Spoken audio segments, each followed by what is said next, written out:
You are listening to the Horse Radio Network, part of the Equine Network family. What a beautiful day for horses in the morning. You are listening to the #1 horse podcast in the world. Here is your entertaining look at the horse world and the people in it.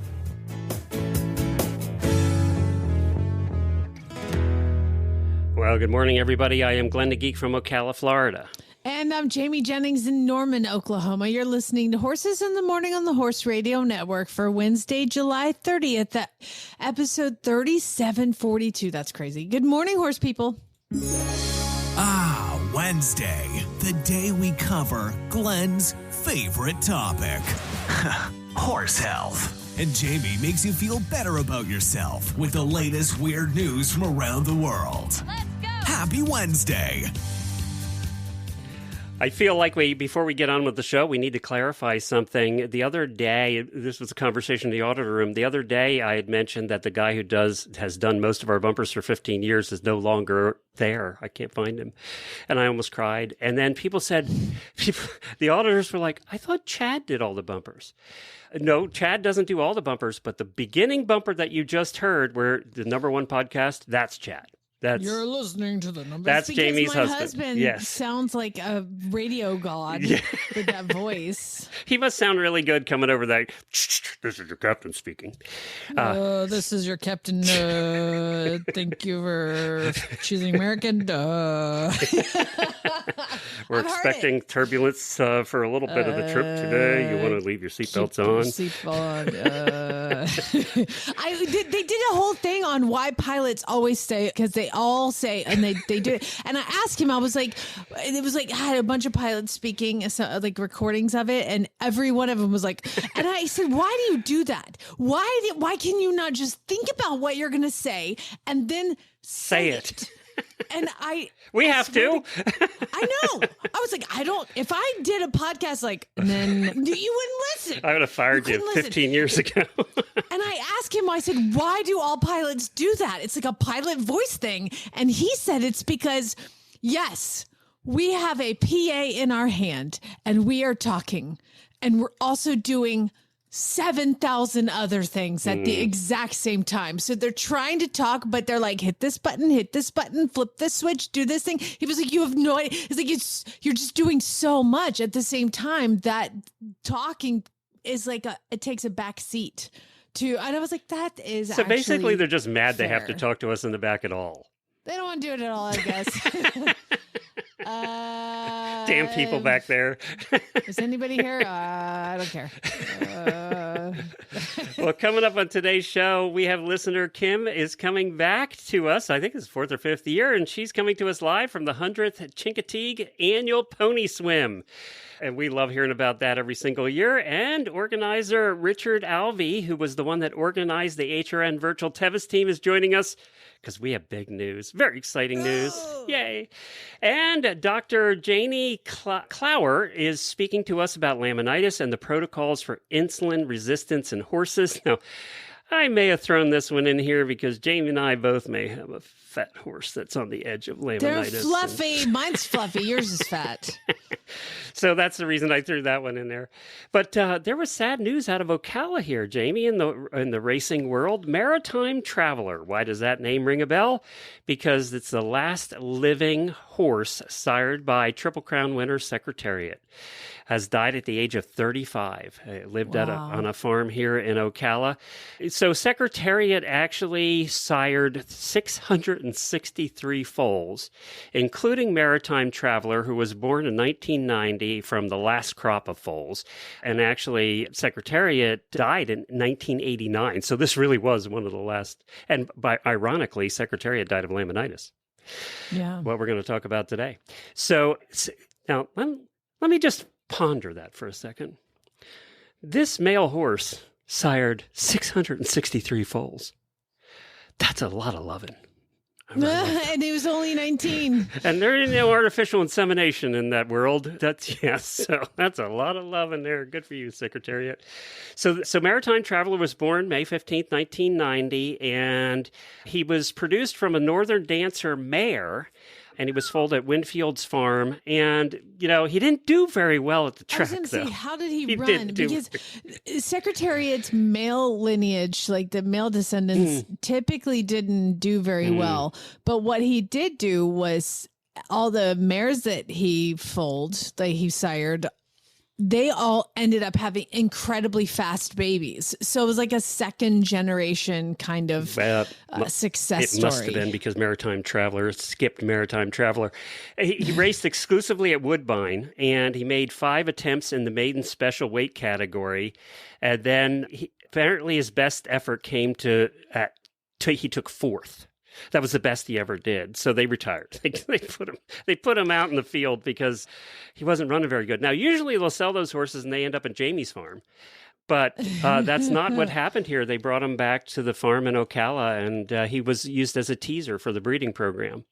Now, oh my God, the most expensive teaser in the history of the world. Yeah, very failed racehorse, but apparently a pretty good teaser. So I adopted a nursemare foal, and the teaser, the sire that they used, was the son of Secretariat. So, I mean, that's a place you want to adopt a nursemare foal. Okay, so as good as Secretariat had in the loving department, this poor horse, Maritime Traveler, didn't get the loving. He just got the teasing. So was he a teaser his entire life? Or apparently. Did he ever... Apparently. Oh, my God. Bless his little blue... That means they never get the satisfaction. He was retired as a teaser, Jamie, when he was 28. They breed the teasers to the nursemares typically, oh, do they? 30 years ago. So he might have hit that twice a year. Up until his death, he lived in a paddock that backs up 100 acres of forest, and he had a good life at Bridlewood Farm here in Ocala. So rest in peace. Rest in peace there, Maritime Traveler. So that's the last of literally a generation gone. Wow. Yep.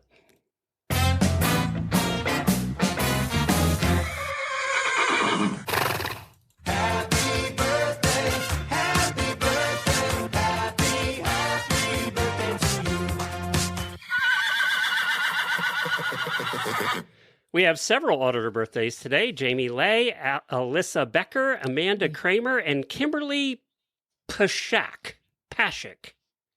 Just own it, buddy. Just own it. Pashak. Well, there's only 2 ways you can say it, so I got one of them right. Right? Well, I mean, there's more than 2 ways to say it, but you got Kimberly right, and I'm sure it's Jamie Lee. So just move on. It might be Lay. I don't know. I was thinking of Hawaiian lays. They put around their neck. Yeah, that's not how you spell that. No? No, that's L-A-I. Sorry, Jamie.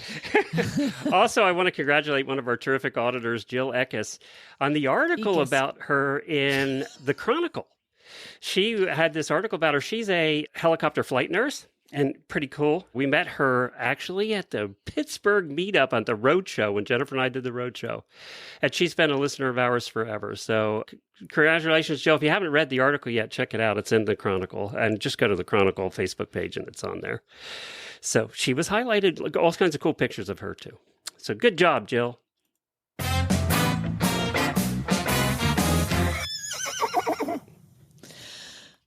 I'm anxious about this because I feel like I wasn't mentally prepared or physically ready for what is happening tomorrow, Glenn. Well, I know you're not getting another surgery, so I think we're okay there. I'm not having a surgery. I'm having a baby. Oh, yes. It's tomorrow baby day. Isn't that early? Well, they told me I adopted a nursemare foal. So it's all talk about breeding and all this stuff. I adopted a nursemare foal from a local recip facility. I've met him. He's adorable. He's a little palomino with a blaze and 4 white socks. He's cute as a button and he's very sweet. And I was supposed to pick him up mid-September was kind of what they were telling me. And I got a phone call that they're weaning this week and that I should pick him up on Thursday. He's like 4 months old, but they have to do it all at the same. He's the youngest one. And I've done a lot of research. He doesn't need any milk anymore. Okay, so he doesn't need to be, but I don't have to do any of that. He's actually kind of self-weaned because there's like 50 horses and foals out there. They're not all nursemares. There's only a couple nursemare babies. And so there's 2 Palominos. And I had said that I wanted this particular one. And when I spoke to him, he was like, okay, well, when you come, you can just pull your trailer in and we'll put them in for you. What? I'm sorry, what?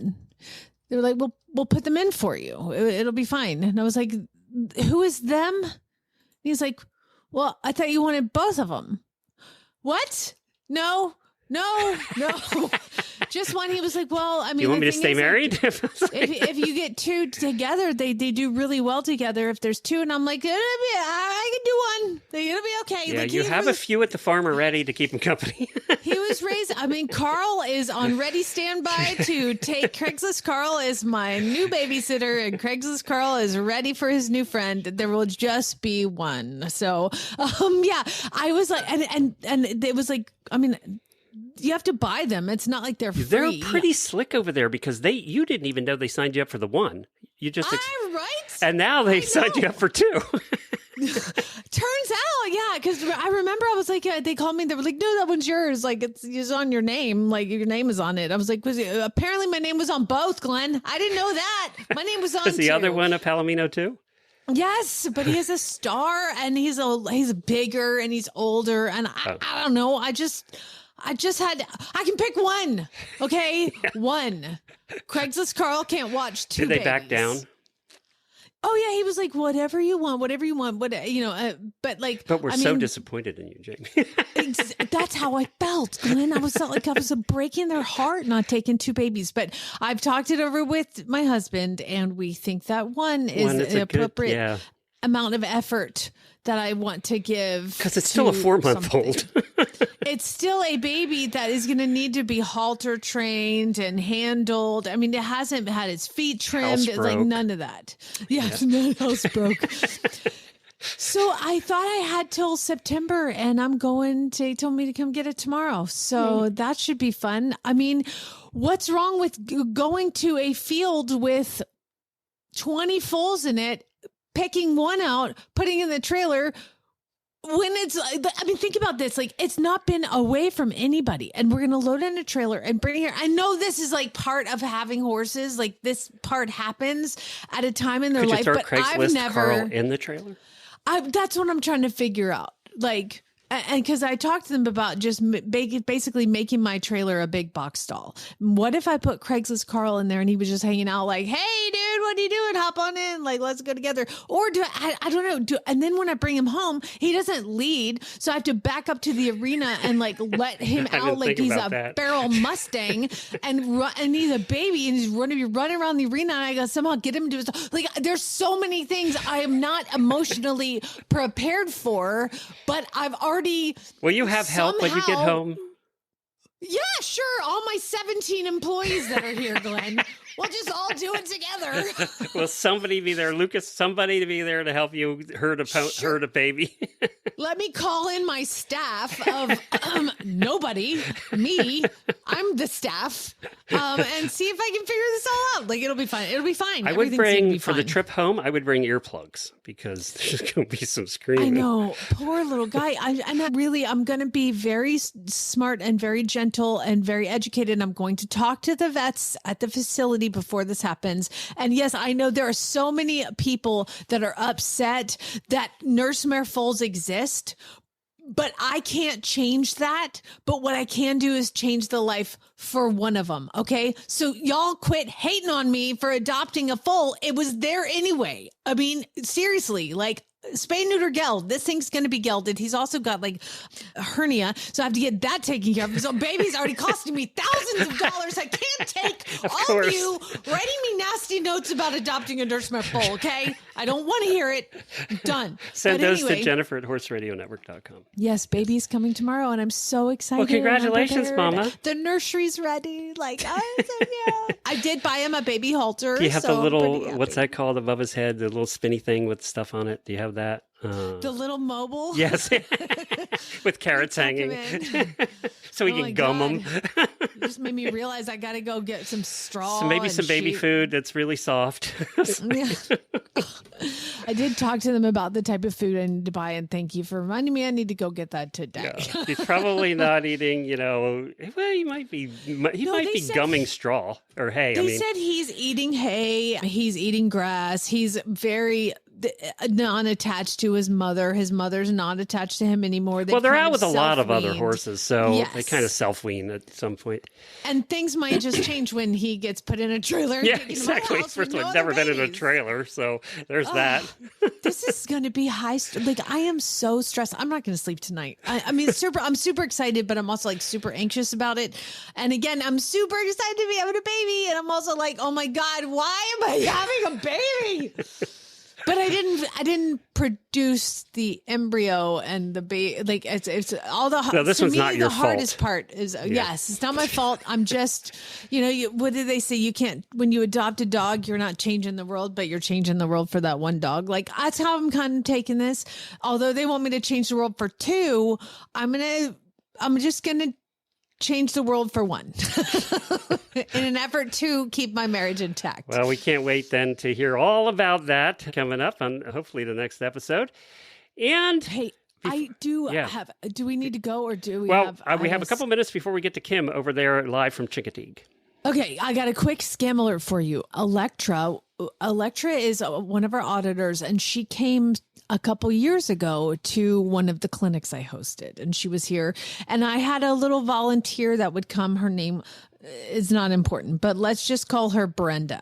Okay, so Brenda is this teenage girl. She was probably 18 at the time, who would come out and volunteer. And so Electra met Brenda, again, not her name. And it was a couple years ago, but they're Facebook friends. They kind of know each other. Well, Electra called me yesterday and she's like, is Brenda okay? And I was like, what are you talking about? She's like, she just called me and told me that she is dying of breast cancer and that she needed some money. And she was like, I don't know. I don't feel like I know her well enough to give her money. But if you say give her money, I will give her money because I want to help people. And I was like, oh, that's not real. That's not real. Somebody called her and said she was Brenda, this acquaintance that she met years ago, no knowledge of what her voice sounds like now or anything like that. How would they even know they knew each other? Just Facebook? I don't know. That's what's so confusing. You guys, this is so scary. Somebody called, posing as Brenda, called and Electra it might even have said, been AI doing the talking. That's what I think. It could have been somebody or AI, and they linked them together from years ago on Facebook. There's been no interaction since, so why would they communicate? But of course, they need just $5,000, right? So she just texted me because I was getting details, and so Electra just texted me and said she thinks it's an AI voice too, because the person, Brenda, the AI voice, we think, asked for $1,800. And there were so many specifics. Oh, it was a voicemail. She didn't have a conversation. It was a voicemail left by her and said, please, I really need it. And I can't ask my church to give $1,800. And it was this whole sketchy thing about this. So you guys be careful. Be careful. They're even doing it with so kids, terrible. your own kids. They're doing that one too. Usually that's through text where they'll spoof the number and it'll look like your kid's asking you for money. So there's usually indicators you can figure out that it's not, but that one's out there too. Well, we were talking about, when people buy horses and there's scams or they buy tack online, or now you're saying there's fake websites that look like real websites. Like your bank. There'll be one letter that's off. That's so scary. I know. Well, let's hear from something that's not scary, and that's our sponsor, Daily Dose Equine. And then we're going to come back, and we're going to go to the coast, the East Coast, not the West Coast. They're expecting tsunamis. But on the East Coast, we're swimming ponies.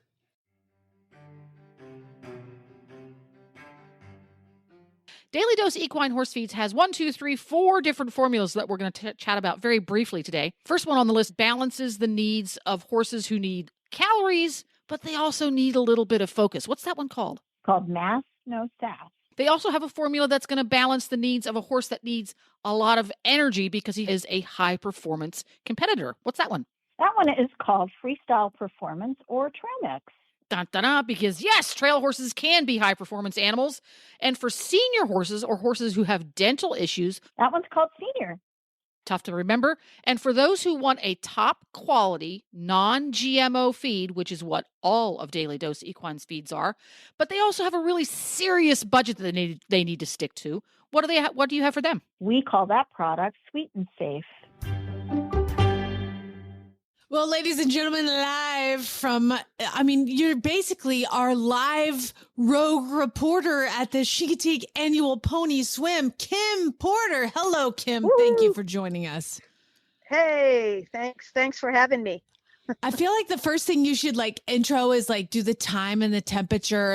All right, it's currently, 10:57. It's 72 degrees outside. Sonny, give me a little weather report and then jump into the pony swim because you've done this for us the last 4 years, I think, of coming on and giving us reports. Now, apparently high tide is coming, so they had to do it earlier. So walk me through the day, starting with the time and temperature. Okay, right now it's what time is it, Sarah? 11 o'clock, and it is 88 degrees. Oof. Yeah, it's wicked hot, and it's it's really humid, really humid. But we're sitting in the air-conditioned car on our way back from getting off the boat. We've been in traffic for about an hour, just crawling down the island. However, the good news is we got up this morning at about 2:15, 2:20. Oh my gosh. And and we were on the boat at 3 a.m. and hustled our way out and got in line. The boat that we get on, it's one of the Daisy's boats, and they have several boats that go out there, but it's a 6-person boat as opposed to some of the other boats are sort of like floating school buses with lots and lots and lots of people. So we can sort of stretch out and take naps on the boat. It's like a pontoon boat. Okay, so you're in basically 6 people on a pontoon boat, and you're out in the river. Yep. It's the middle of the night. By the way, that's not morning. That's middle of the night. It is the middle of the night. Middle of the night. You're sitting there on a boat in the dark.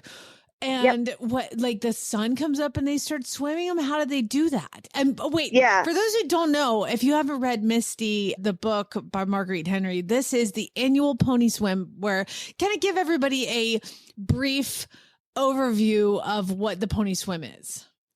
Well, it's just like in the book of Misty. So if you really need, to get a complete picture of it, it is no different than what you read about in the book. But the ponies live on Chincoteague Island.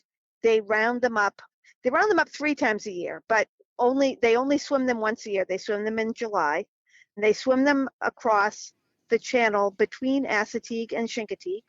They let them rest for about an hour, and then they parade them through town to the carnival grounds. And that's what they do it's a whole week long of activities, but basically on Wednesday, Pony Swim Day, that's what they do. Okay, so they swim the ponies. Why do they do this? The fire company of Chincoteague owns the herd on the island. They manage the herd, so they take care of very basic veterinary needs. When they round them up in the spring and the fall, they do things like vaccines and Coggins tests and stuff. They sell the foals as a fundraiser for the fire company. And there's a fire truck coming, and we're going to have to pull over here, and it's tough there. Okay. Speaking of the fire company. Exactly. So speaking of the fire company, here they come. It's a herd management practice that they use, and it has been going on, and I think this is the 100th year of this. It is. Yeah, it is. So does that mean there's 100% more people than last year? Oh, anyway. Oh. This is perfect. We're going to have siren. Yeah, this is perfect. Right? This couldn't have been timed any better, Kim. They're literally stopped right next to me, so I hope they don't let the siren rip. Are they coming for you, Kim? Are you feeling all right? You good? I'm fine. Feverish? I'm good. Okay. I'm in the air conditioning now. Yeah, so they use it as a fundraiser. Go ahead. Yeah. So we get on the boat at 3 o'clock in the morning, and we get in line, and we are literally on the front line of where they swim. They have come at times in the past, they have come so close to the boat that we've had to kick them off the boat with our feet, push them off the boat. I not kick them, but you know what I mean? Just like, no, move over, little guys. Yeah, it's just amazing. You can't imagine what it's like unless you see it. It's really thrilling. And this is, I don't know, my niece and I have been coming for 20 something years. This is our 21st year. Wow. And it's just special every time you see it. It's just amazing. And the swim this morning went without a hitch? It went without a hitch. It absolutely did. Yep. It was good and quick. There were 3, Sarah's the pony expert, really. There were 3 ponies that were left behind that eluded the cowboys on the island. They were standing on the beach as we were leaving and coming back. Of course they were. Yeah. But they weren't, she says that she could see them with her long lens. She's got a great camera, as you could see with the photo that I sent you. She could see that they weren't babies. If they had left mares and foals out there, they would go round them up. But since she thinks they're yearlings, so they'll just leave them out there until the other ponies get sent back on Friday. So they bring them across the channel. They parade them through town. All you guys are there. And then there's this is the most dangerous part of this for all of us, is they then sell the foals. Yep. It's not dangerous at all. Those mares, these mares are out there eating not much but salt marsh hay. They do supplement them in the winter. Oh, but, no, she doesn't mean that, No. Kim. She means it's dangerous for those of us that watch the auction. Dangerous. That's, yeah. Oh, yeah. Well, tell me about it. I mean, yeah, I bought 2 one year on purpose, and then I bought the third one accidentally. I just put my hand up to get the bidding going, and they said sold. And I was like, oh, my God. You'll never help with bidding again, will you?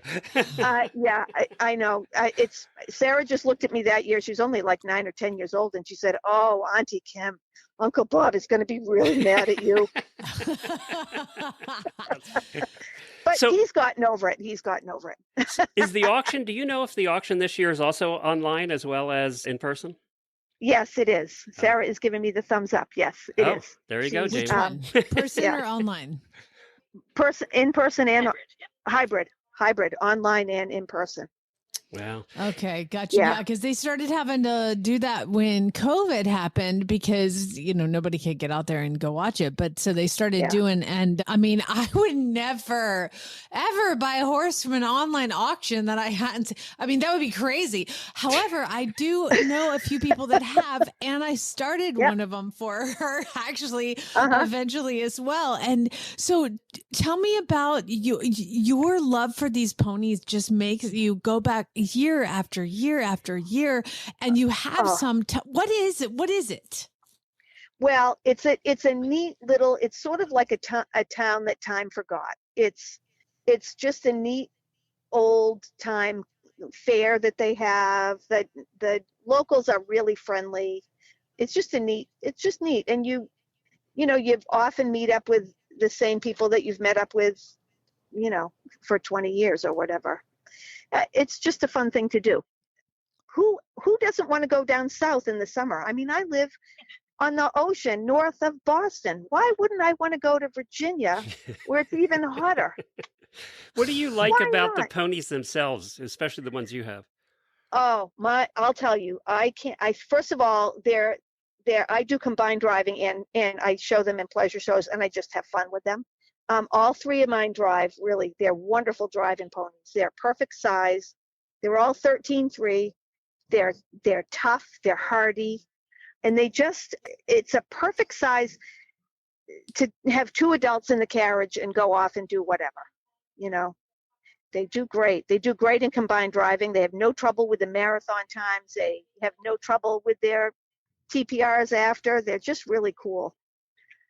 And no trouble with the water crossings at GMHA, I'll tell you what. They're like, hold my beer. Yeah. I got this. Yeah, I bet your water crossings are pretty. Yeah.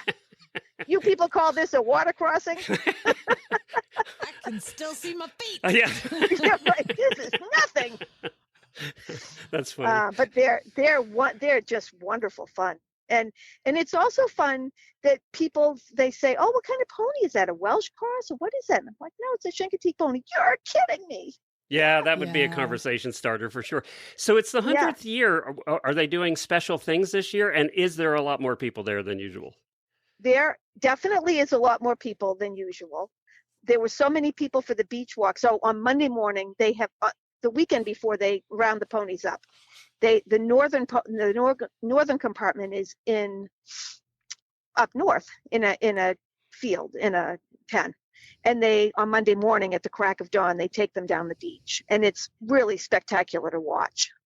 But, and this is the first time we've ever missed it. We got up really early, what we thought was early enough. The line of traffic was huge going out onto Chincoteague. And we got stopped halfway down and had to watch them coming into the pens in the south because we just couldn't go, they wouldn't let any more people down onto the island. So they bring them down the beach and then they join them up with the southern ponies. So then everybody's in a pen in the south, and that's where they swim them from.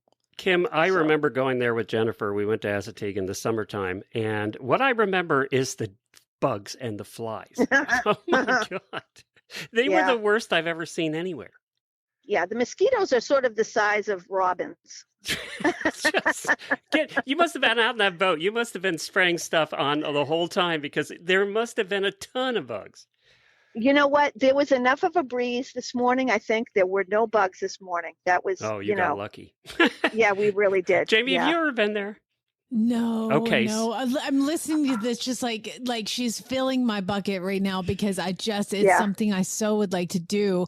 And it's so cool that you have this kind of community that you've created that you manifested by showing up every single year. And what a cool experience with your niece to have this kind of like, this is part of her core memories and how cool to see it happen. And the fact that you've taken him home and done it, let's be honest. Okay. It sounds to me like you got these ponies a long time ago. Yes. And it sounds to me like it might be ready. Time to upgrade. Yeah, they're getting old. You're not going to be able to drive them anymore. You need new ones. I know. Well, I mean, they're 19 and 20, but they're all still going strong. But they're ponies. And, but it takes a couple years to get them up and running. So. I mean, you're absolutely right. Are you in the market, Kim, this year? Not this year. Is my husband listening? Oh, no, Bob. I absolutely am not. Oh, I wouldn't think of it. I apologize, Bob. I'll encourage her not to. Kim, you should not. You should not be at the auction. You should not even go. Kim, the year that I bought the pony. Death. Hello. I know. Let's go. The year that I bought the pony at the auction, accidentally, I called my husband and he said, "Hey, what are you doing?" I said, "I'm really sorry. I didn't mean to." He goes, "Wait a minute. It's Thursday morning." And he started to yell. And I had to hang the phone up. And then I called him back a couple of hours later and he was still yelling. But you know what? You know what he did? He got in the truck and trailer and he drove down here. He did a 24-hour round trip. And he said it's the most dangerous thing I've ever done. But you know what? He loves that pony more than the rest of them, even. And he loves them all. I mean, good for he's him. Not a fan of good my job, thoroughbreds. Bob. He does like this. Yeah, he's all right. So not this year. I didn't come down with a trailer, but I will. I definitely will be getting another one because I think what I love doing is the driving, and they're also fun to ride too. But I've gotten a little bit big and a little bit too broken to be riding a whole lot, so I'm mostly driving. I don't know what you're talking about. It's weird. Kim, thank you for joining us again this year. We really appreciate it. We love when you give us the flavor of what's happening there, and it sounds like they were hoping to have a record year this year, which means probably the auction will be a record year too. I expect it will. Yeah. All right. Oh, yeah. I guess this is probably a good time to leave the checkbook at home because they're going to be a lot this year. But we'll be watching you. We're so excited for you. And thank you I think you've sent Glenn some pictures, so I can't wait to take a look at them. And this is fantastic. Chincoteague.com if you want to take a look. They've got the Pony Swim and the whole guide up online. And it sounds like a really, really amazing time. And thank you again so much for coming on and painting a picture for us. Anytime. Sick of fly sprays that smell terrible, don't work, and are full of toxic ingredients? Try Bye Bye Insects from Spalding Labs. Their science-backed botanical fly spray is effective, smells great, and is formulated for horses and people. Switch to a fly spray you can feel good about and keep the bugs at bay. Learn more at spalding-labs.com. Well, coming up next, we have the man who put it all together, Richard Alvey. He is the one that put the virtual Tevis team together the last several years, and we both are going to say congratulations to you and the entire team. We finally beat Stacy Westfall's team. Yay! Take that, Westfall! And we beat them by 117 miles. Yay! I mean, you crushed them. And we did that with a smaller team, right? Yeah, we had 30 on our team, and not everybody was able to finish their 100s. But, hey, every little bit helps. Wow, and they had like almost 50, didn't they? I think so. Yeah. Well, congratulations to everybody, all of you that participated. Well Is it done. appropriate? And you can cut it out if I'm like, suck it, Westfall. We beat you. I mean, I'm fine. I know Stacy, and I think she would take that for the sentiment it was intended. Yeah. HRN. You must be thrilled, Richard. You guys have been second like every year to Stacy. Well, actually, this is our second year of doing this. And the first year we were I think we ended up 8th, but we had even really? smaller team. We had an even smaller team that year. I thought it was like the 3rd or 4th year you were doing it. Wow. Well, it's the 4th year I've competed in it, but it's the second year that we've done it as HRN team. Well, gotcha. Everybody was very excited about it. You guys had your own Facebook group. Every time somebody rode, they'd post in there with pictures. It was really active this year. Yeah, it was. And we even, most of us did our mileage on Equilab, and we even had a small group in there of everybody who was able to do it. So you can see what each other's doing, right? In there? Yeah. Yeah. Uh-huh. So how many miles did you do? I did 103 and my wife did 105. Wow, congratulations. And she beat you, man. Come on. Do you get a belt buckle, a t-shirt, something? When you join the thing, you get a t-shirt and a sticker. And then you can pay a little extra and you get like this lanyard with a medal on it. Yeah, because they're not going to give you a belt buckle. That's for the people who ride. So yeah. Well, I would totally pay extra to get a medal. Hello, take my money, please. Yeah, it was about I think 10 or 12 extra bucks, but it's a real nice looking little medal. Does it say winners or does it just say virtual Tevis? Just says virtual Tevis. Okay. They started this during COVID, right? Yeah, since they couldn't do it, but they wanted to help try to raise money for Western Trails to help keep the trail in good shape and everything. So a big portion of this goes to helping to keep the Tevis Trail in shape. I do know they bought a section of it too that was due to be sold for development, and they ended up buying it. And I also know that the money they make from the virtual is a good part of what goes into everything every year. Awesome. It's become they count on that money. So yeah. Well, congratulations, Richard, and the entire team. My wife was on the team too. I don't think she finished though because James came up lame. But she we ended up doing a lot of handwork because if it wasn't raining and everything was so wet, it was too damn hot to ride. Yeah, the weather has been an issue this year. That's for sure. Yeah. Well, Richard, thanks a bunch. Appreciate it. And if somebody wants to join next year, what do they do? I'll put it on the HRN site and the regular site, and we'll get that. We'll announce before it starts that everybody can start looking into it, and then just let me know, and you can join the HRN virtual Tevis page. I just left that open so any of the HRN listeners could also pop in and see what we're doing. Well, and we always announce it here in the show, too, when the entries are open, so you'll hear it here also. Richard, thanks for doing this and putting it together. We really appreciate your effort, and I know all your team members do, too. Richard. Yay! Smooch that beautiful Arabian you have, please. Well, it wasn't only me. It was our whole team that did it. Well, congratulations to everybody. Everybody give your horses a carrot from us. Want to reach a passionate, engaged audience of horse lovers? The Horse Radio Network, with thousands of listeners worldwide, offers unique sponsorship opportunities to connect your brand with horse owners, riders, and enthusiasts. Over 90% of our listeners have bought a product from a HRN ad in the past year. Partner with HRN and take your brand to the next level. Visit www.horseradionetwork.com/advertise today. Glenn, speaking of medals, congratulations, obviously, Team HRN. But if you recall, last week, I talked about how I was able to capture a feral blind pony running down the street into neighbor's yard. We're not going to forget that story. Yeah. So I do recall that I said I deserve a medal from the sheriff's department. Yes, you were being so humble. I remember you saying that. You were the humblest.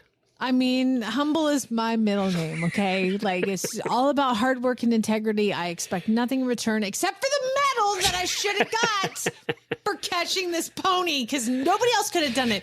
Well, I would like to announce publicly that I received in the mail a plate-sized gold medal with, like, red, white, and blue wrapped around it to go around the necklace part, and then a giant medal came in the mail for me for saving the pony. And I would like to thank Betty Faye for Amazoning me that plastic medal. It's beautiful and I treasure it, and it is hanging up on my mirror right now. So thank you. Betty Faye works as a corrections officer in a prison. That's close to a policeman giving you the medal. That's basically like I earned it through a legitimate source of not just complaining publicly on a podcast and having somebody feel so bad and embarrassed for me that they sent me. You really should. I am. Basically, you're right. I got it from an officer of the law. That's right. Good job, Betty Faye. Thanks. I will post a picture later of me with my medal. Are you going to be wearing the medal? I wear it everywhere, to be honest. Thanks, Betty. So, Jamie, we had a health guest today that couldn't make it. So I dug back in the archives about 5 years, and I was thinking, what's something that you and I are dealing with right now, and a lot of our listeners at the same time. And it's the middle of summer. It's been raining in a lot of the country, so grass is really good right now. And our horses are getting fatter, and some horses have a problem because they get too fat, and then there's laminitis to deal with and insulin resistance. And Dr. Jaini Clougher was on with us years ago, and she's kind of the expert on laminitis and insulin resistance. And this was our conversation about that. And I hope it helps some of you out there who are dealing with this right now. Well, we are going to talk to Dr. Clougher this morning about the ECIR outreach group, basically about horses that have equine metabolic issues. And good morning, Dr. Clougher. Good morning. Did I say that right? Did I pronounce it right? Yes. Okay, good. Good. Well, tell me, first of all, where in the world are you? Northern British Columbia in Canada. Oh, see? All right. Fantastic. I'm glad I asked. So talk to us a little bit about what the ECIR is, because I'm not sure that I know. Okay. The ECIR is the Equine Cushing's and Insulin Resistance Group. Was started by a gal named Robin Siskel in 1999, I think. Her horse was diagnosed with Cushing's disorder. And she started this group to find out more about what was going on. And then in about 2001, Dr. Eleanor Kellen came on board, and she is the driving force behind the ECIR group. She is very well respected veterinarian with a strong interest in metabolic syndromes and endocrine disorders. So the ECIR group, as it stands now, we have an outreach group on Groups.io that gives people information about what to do with their horses who have been diagnosed with some metabolic disorders such as Cushing's or equine metabolic syndrome or other issues that might result in laminitis. And there is a website also, ecirhorse.org, where you can go and find out more information. So this is a problem that actually plagues a couple horses at my house. None of them have gotten quite as far as laminitis, but I do have a couple ponies and Mustangs and a draft cross here that are all, we have to do certain things to make sure that it doesn't go any further. So let's talk a little bit about diagnosing and how to take care of a horse that potentially does or will have insulin resistance or Cushing's disease. Okay, so insulin resistance and Cushing's are two separate disorders, okay. Although they share a lot of the same symptoms, yeah. Diagnosing is by doing blood tests. You have your vet come out. It's a non-fasting test. The horse should have, or pony, or mini should have hay in front of it before testing, for at least 4 hours before testing, but no grain meal of any kind. You ask for insulin, glucose, and leptin. Best to get the stuff sent to Cornell University, because then you have a standard, if you send it to the same place every time, you have a standard to check against every year or every 6 months if you test that often.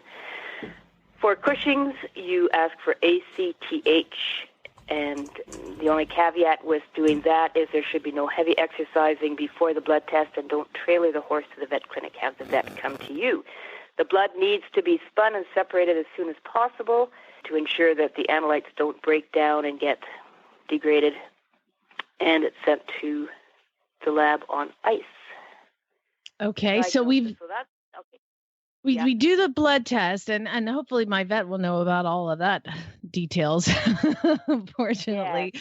So so I have a horse that has Cushing's disease here that is currently on Pergolide, but let's separate Cushing's and insulin resistant, because I have a Mustang that has that as well. So we take Cushing's disease. What is Cushing's disease? What is it doing to my horse? Cushing's disease is a condition where the hypothalamus in the brain loses some of the neurons that are responsible for the feedback loops that normally occur. I'm trying to put this simply. The hypothalamus in the brain loses the neurons that are responsible for the feedback loops that would normally control the output of adrenocorticotropic hormone, ACTH. That hormone goes to various parts of the body, but especially to the adrenal glands, and causes an increase in cortisol. Excuse me. High ACTH will also cause an increase in insulin. So if your horse has Cushing's disease, there's a few things that are happening that are of note. The high cortisol results in suppressed immune system. The horse is more easily gets infections and can't respond properly to infections. There'll be muscle wasting, loss of weight, connective tissue is thinned and weakened, and laminitis. Those are the big things. So if my old PPID horse, I could just about guarantee if he was on the same diet he was always on, as soon as his top line started to go, I would test him and his ACTH would be high, and I would increase his Pergolide. The lovely top line and the weight would come back on like magic.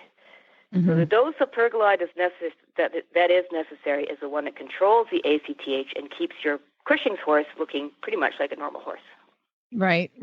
Well, and then we've got all of that, like everything you're saying is giving me like PTSD, because I'm like, this is exactly what I'm dealing with this particular horse. Actually, Glenn, it's Chili that has Cushing's disease. So everybody knows He's Chili. He's like 85 years old. Bless his heart. and you mentioned the connective tissue. I don't think I've ever heard of that, but it makes sense because his whole back is like, he's a little sway back now, and all of that, and the muscle wasting has happened along his top line, and he actually has kind of a saggy belly as well. Oh yeah, that's it. And you start to think, and I had to have my vet out to look at him, because I was like, I feel like he's gaining weight, but she's like, no, it's just the belly that kind of, because the back starts to sag, then you get this kind of bigger belly look, but he's not overweight. So she said to me, she goes, the Cushing's won't kill him, but the side effects of Cushing's disease will. So what are some of the really, like, what are some of the worst things that can happen to a Cushing's horse? Laminitis is probably the worst one, I would say. Okay. And the second worst one is they succumb to infection because they can't fight off any infections. Their immune system is compromised. And, if it's completely uncontrolled, they eventually more or less just starve to death. That's not quite the correct term, but they can't keep weight on, and in wintertime they will actually, succumb to cold and starvation because they just can't keep the weight on. Well, this is just reminding me to give him his pill every single day. And my God, it's easy to do and it's not that expensive. So it is something that is very treatable, right? I mean, this is something we can manage with Pergolide. Absolutely treatable. And just make sure that he's getting enough Pergolide because it's a progressive condition. You never cure it. You only manage it, and it tends to progress over the years, so horses need an increase in dose as the years go by. Yeah, we've already done. So you're basically just stopping them at the point that they were when you started the drug? Yes. Okay. Yeah. Yeah. And we've already had to up the dose once, so it is part of it. But before we run out of time, I do want to talk to you a little bit about insulin resistance in horses. I have one horse that is a Mustang Zeus, and he is very cresty and just looks like, my vet says that he is the prototype of a horse that will have insulin resistance. So we're pre-treating that. I soak his hay, make sure that it soaks for about half an hour before he eats it. Talk to us about insulin resistance real quick. Okay, insulin resistance is, it's a natural thing in a way because Mustangs, man, they need to pack on the weight because they don't have much in the wild, obviously. It's not like they're normally presented with huge amounts of food. So insulin resistance tends to occur in those horses that are easy keepers by genetics because they need it to be. If your horse has insulin resistance, management is actually pretty simple. You want to feed hay, that is less than 10% soluble sugars, ethanol soluble sugar, ESC, plus starch together. You don't worry about the fructans, don't worry about NSC, don't worry about WSC, just ESC plus starch. Has to be less than 10%. All the other dietary components also should be less than 10% ESC plus starch. So that means many, many, many bag feeds, are not really suitable for the IR horse. And by the way, sorry to jump in, the ones that say that they're low starch are not low ESC. I have been through 15 different feed stores looking for what would be a low ESC feed. And I've only been able to find one out here and I have to special order it. But that's very important. I don't think many people know. No, and it's a marketing thing. Often when a food says low starch, it means low starch compared to sweet feed or oats, which is useless. Yeah, it's got to be below 10% ESC plus starch, and the starch really should be below 4 or 5% as well because it packs a big wallop. I can count on one hand the feeds that are available that are suitable for an insulin-resistant horse. So name them, please. Yeah, don't worry about conflict. We're okay. If you can name a couple, that'd be great. I can absolutely name a couple.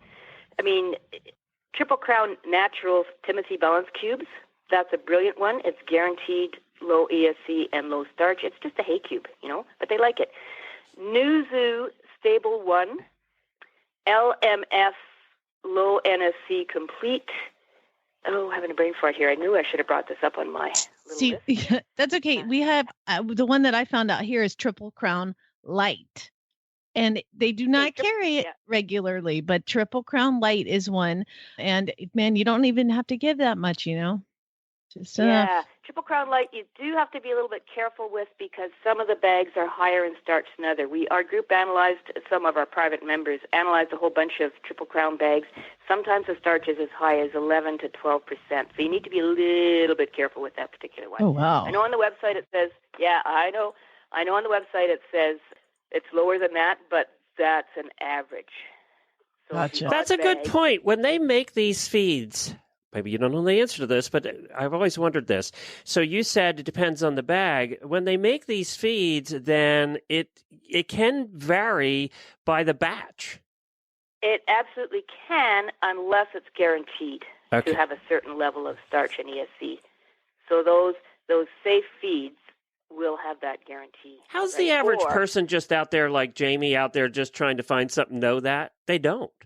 No, you have to work with your vet. Yeah. You have to have a relationship with your veterinarian, one that you can ask questions and they will take the time to answer them. But you have to know what questions to ask too. So we've got this list. I would love if you could email me that list and I will post the list of safe feeds online, and so all of our listeners could check them out. So Absolutely. Any more takeaways on insulin resistance? Yeah, go ahead. Sorry, 2 other things that I forgot to mention. Soy hull pellets are, they're not like a ration balancer or anything, but they're a brilliant feed because they are very low in sugar and starch. And soaked and rinsed again beet pulp is another one that is safe. But I'll send you that list and you can post it. That would be wonderful. We would really appreciate that. So insulin resistance, what is the main thing that can happen to a horse that has insulin resistance? Laminitis? Laminitis, yep. They have high insulin in the blood will cause laminitis. So the goal is to feed stuff that doesn't promote glucose and insulin spikes. They almost always have a normal glucose, but they will have high insulin, and they might reach a tipping point where they're tipped over the edge into frank laminitis. You want to avoid that at all costs. Let me ask you a simple question. How about grass? Yeah. If you have a diagnosed insulin-resistant horse that you're worried about, he should not be on pasture. There's really no safe time to be eating pasture because the sugar varies so much during the day and the year. So that sounds terrible, but if you look at horses out in the western states, Nevada and stuff, they don't eat grass because there isn't any. They're right. Yeah, trust me. Jamie lives in Phoenix, so she. Yeah. Oh, good Lord! Well, there you go. You know all about that. Yeah. Yes, I do. I know all about it, but we do have just enough to keep them busy. Is what I like to say. Yeah. So insulin resistance, is me soaking my hay, is that actually helping?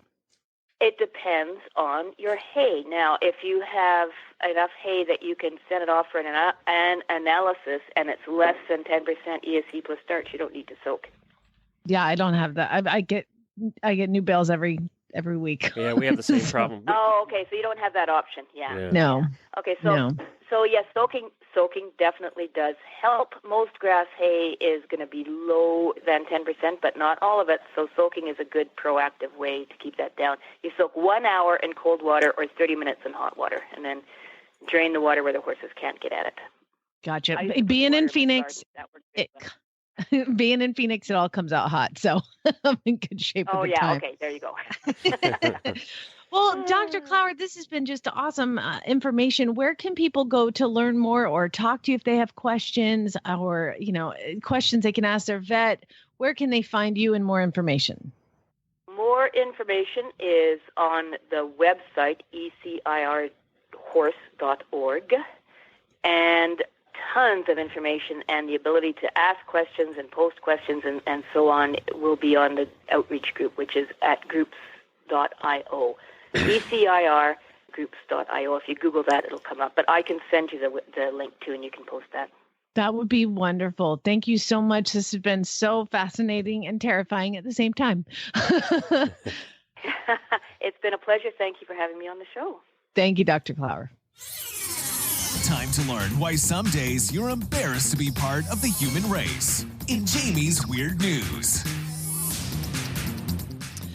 Yes, that is right. It's the time of the week where we visit many places around the globe to find out what weird stuff is going on. And basically, you guys have facilitated this segment for me because some of you are looking through your news and you see something weird and you're like, ooh, that's weird. And you email it to me, weirdnews@horseradionetwork.com, and I get to include it in on this segment. And I would like to thank these people, Janelle, Michelle, Jenny, Alicia, Debbie, Shelly, Claire, Nicole, Laureen, Beth, Melissa, and Tiana for all sending me weird news stories. Now, I mentioned, Glenn, that many times we go across the globe to do these news stories. That today is not one of those days. Staying home. Today, we're going to stay home. I've got one story for you in New Mexico, and then where are we going, Glenn? Florida. You were going to Florida. So let's start with the one that happened in New Mexico.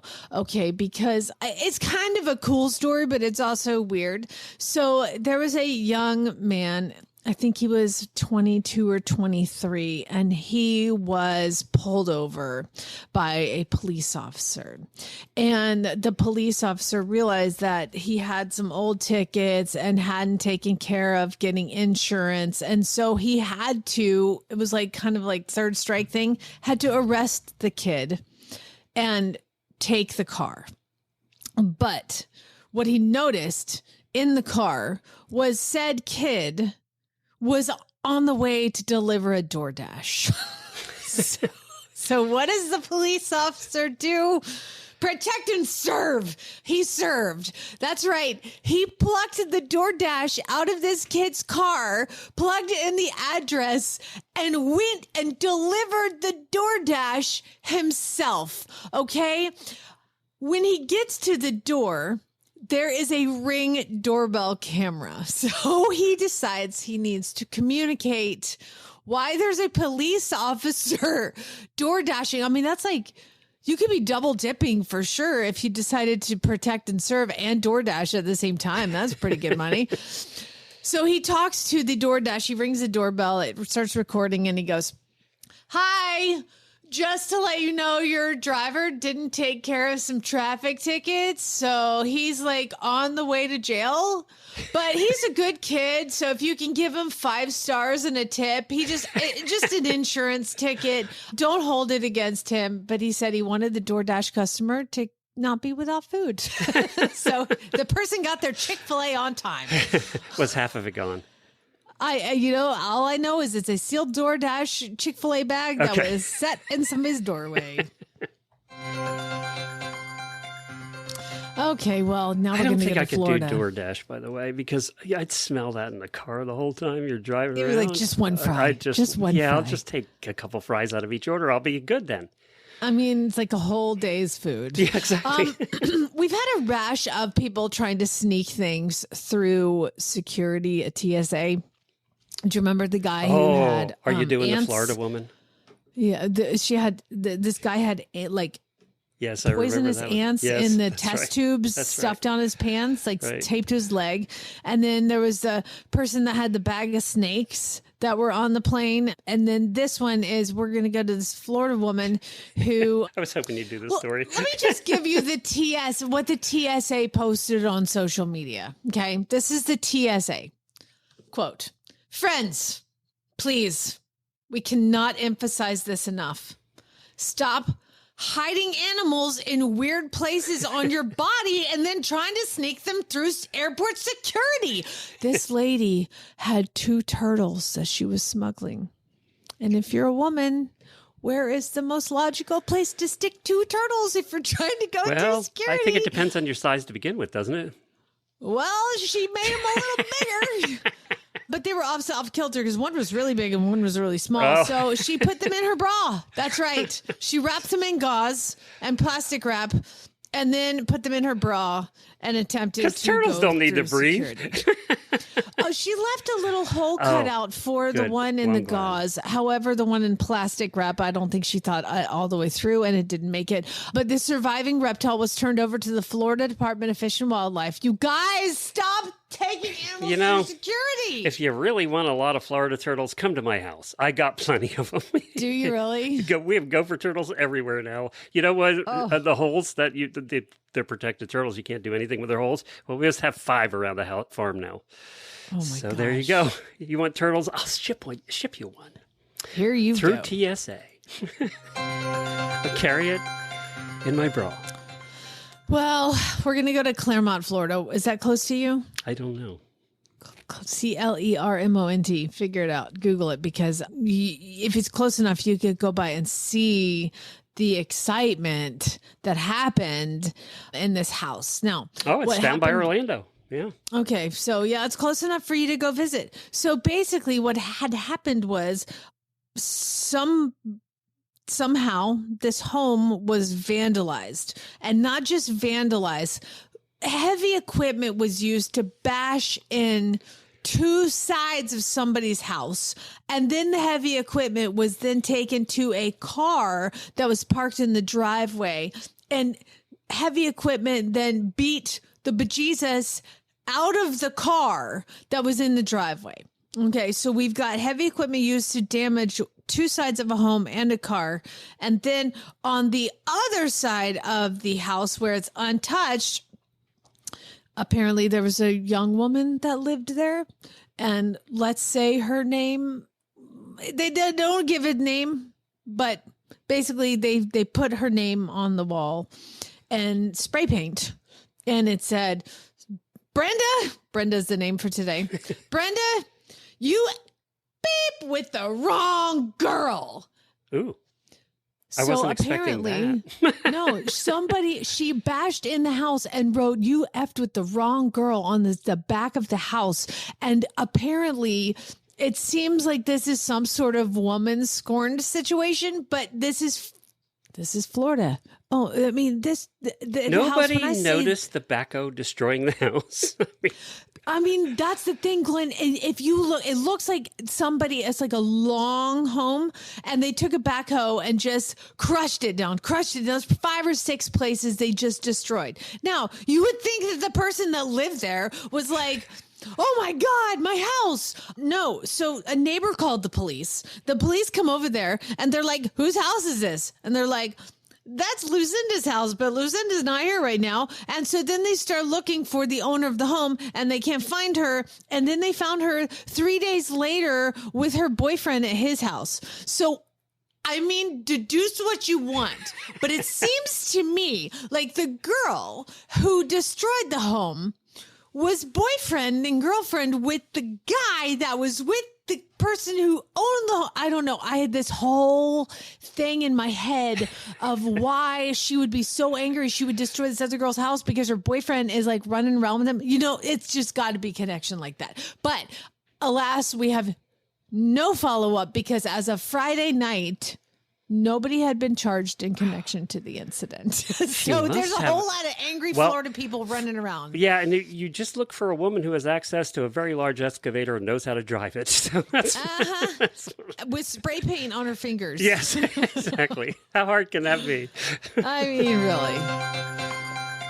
really. Okay, then finally, this might be my favorite. Well, last week's guy running the hurdles was probably my favorite, but this is a close second. Oh, there were lots of comments on that story last week. Oh, yes. Well, I mean, because it was so fantastic. I got personal texts from listeners about that. So this is in Florida and it's in Tallahassee. Okay. Well, this woman, bless her heart, she was in Tallahassee and she was at home and she's like, what is going on with my credit card? And her credit card had been charged like 5 or 6 times. And she looked in her purse and her credit card is gone. It's missing. And she doesn't know when it went, like she doesn't know where it is. So instead of canceling the card, which is what normal people would do, she goes and looks through all the charges and finds that the very first charge that she did not make on this credit card was at Chuck E. Cheese. And she'd been there at a birthday party with her kids. And so she goes to the Chuck E. Cheese and she's like, I did not make this charge. Somebody stole my card. Well, somebody made the charge in the Chuck E. Cheese. So what they do, they go back and they start looking at security camera footage. So they realize, just like on TV. I mean, this is some spy stuff right here. Okay, so they go and they realize it's one of the employees named Jermel Jones, 41, working at the Chuck E. Cheese on Sharer Road in Tallahassee, Florida, and he starts using the card. Well, he didn't stop there, but they got him on camera using her card. They did not have like any pictures of him stealing the card. They just got it using because it was like the exact same time that the charge was made and it was with the security camera footage. And he then apparently went out and made 5 or 6 other expenses, really valuable, helpful stuff like going to the vape store, you know, like that's the kind of stuff he was using. So the police then go to Chuck E. Cheese and they're like, hi, is Jermel Jones here? And the manager's like, yeah, he's right back there. And so the police officer went up to him and said, come with me, and grabbed Jermel by the arm. He said he immediately started tensing up, locking both of his arms, trying to pull away. And I gave him the verbal command, stop resisting. You're being detained.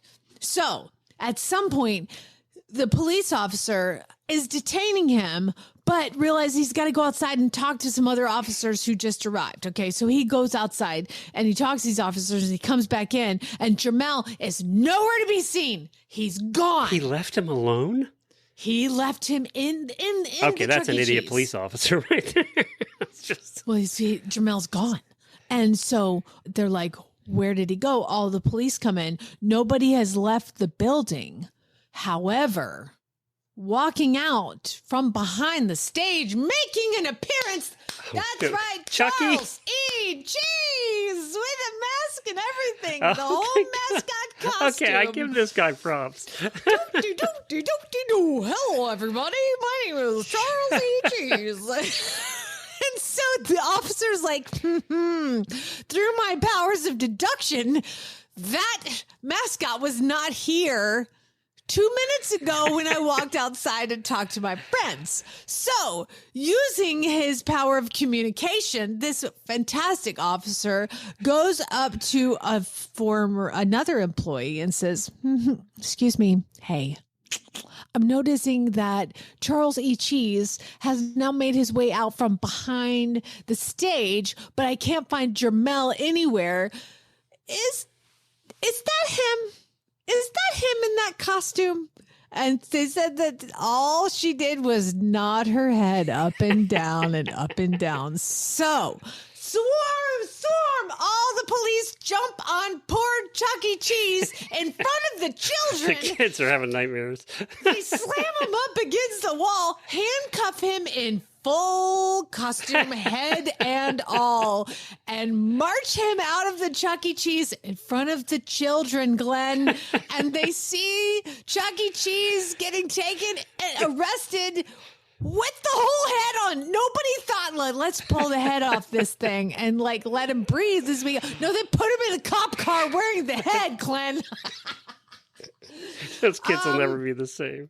I mean, these poor children. Chuck, where are you going? Mom next year, somebody's mom next year is going, we're having the Christmas party at Chuck E. Cheese, and this kid's going, hell no, I'm not going. Yeah, I'm not going there. People get arrested. They arrested Chuck. Although you got to give the guy credit. He was thinking quick on his feet, wasn't he? I mean, he was going to resist her. He's like, they won't find me in here. By That's the way, funny. they did. He said, I don't got no card on me. I don't use nobody's cards but my own.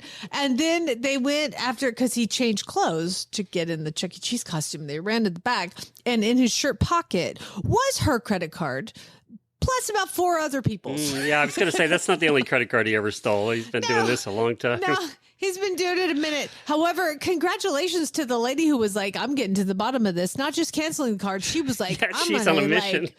I'm going to find out what happened. So sorry, This is why I don't kids. use the debit card anywhere anymore.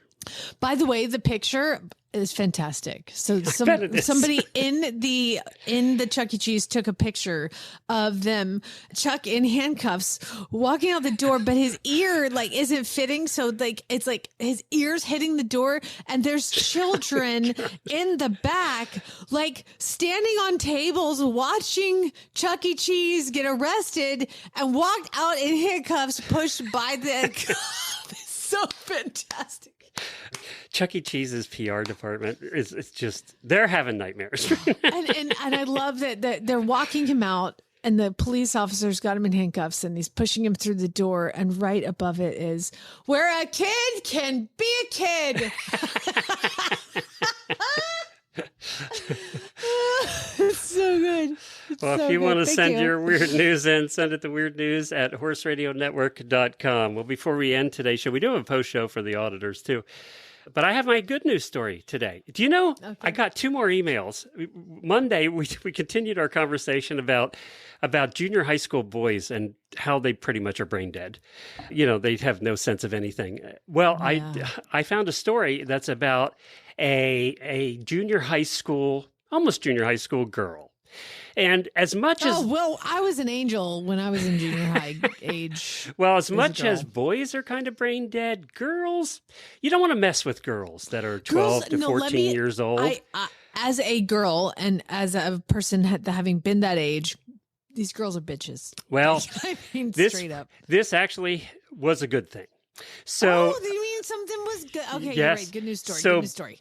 Brandy decided to take her 2 daughters to Busch Gardens in Williamsburg, Virginia. One daughter, Maddie, is age 12, and then there's the younger daughter, Molly. Okay, so got that? Okay. And as they're driving to Busch Gardens, they see an accident. So along the highway, so Brandy was being a good citizen, pulled over and was walking up and talking to making sure everybody was okay. Well, the driver, the man responsible for the crash, was a 21-year-old named Paul Salzman. Well, Paul decided he wasn't going to hang around to get the results of this particular accident. So while Brandy was out trying to help in the situation, Paul thought he would hijack her car. Oh, my gosh. With the daughters in it. So... Oh, no. Paul goes back to get in the car, and apparently Maddie acted very quickly and strategically. First, she shifted the van into drive, which activates a safety lock that prevents it from starting. I didn't even know that, so well taught there. And then Salzman tried to take control, and Maddie apparently wasn't having any of that. So apparently she fought back, with the article says, with unexpected ferocity. I told you. I told you. I wasn't lying. Well, the younger sister sees what's happening there, escaped out of the back of the car, and apparently the older sister wasn't giving up. Maddie kept fighting this dude to the point where he fled the vehicle and apparently was then caught by police and now faces multiple charges, including felony carjacking, DUI, and hit and run. And attempted kidnapping. Yes. Maddie, the tough little 12-year-old girl, suffered a fractured wrist in the scuffle and said, I just went for it. Oh, my God, bless her heart. I mean, that's a quick thinking, too, because, even now, if somebody was trying to carjack and I was in the backseat, I'd be like, what are they doing? Like, it would take you, at least a minute to figure out what is happening, and she just jumped right in. Like, way to go, girl. Mess with a hormonal 12-year-old girl. Oh, man. There's venom. They're spitting venom. And she's wearing that cast with pride. You know that. Oh, yeah. Everybody in the world signing that cast, including the police officer. I would not be surprised if she drizzled his blood on it. This is what happens when you mess with me and my sister. And talk about a mama bear instinct, immediately protecting her little sister too. Whew. Yep. That's amazing. So they're good for you, Maddie. All right, that's it for today. Hold on, auditors. We'll chat with you for a couple minutes after. And we'll be back here on Friday with another brand new episode for you. Get your ads into Jennifer@horseradionetwork.com. Oops, wait a minute. That was the wrong one. There's this one. Spade, neuter, galled, everybody.